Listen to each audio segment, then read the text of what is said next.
Today I met with the local plumber who has some tips for home and building owners ahead of next week's weather.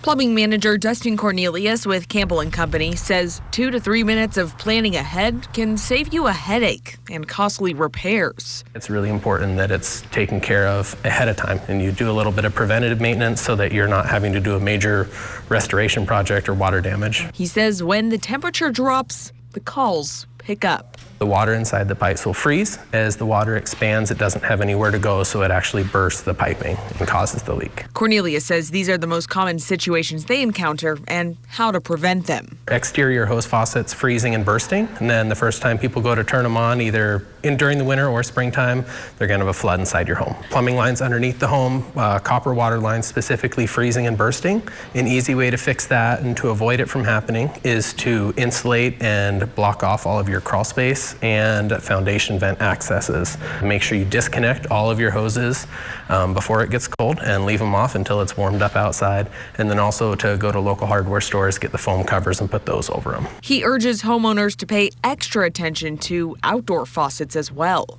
Hose bibs specifically are most of the times installed in insulated walls in the home, and when those burst it causes sheetrock damage, flooring, that kind of stuff. So hose bibs are very important to make sure they're winterized properly. If you do have a pipe burst and can't get a plumber out quickly, you also have these options. You can always call the city or the fire department and they can come out and shut water for you just to stop any more damage from happening until you can get a professional out to make the repair.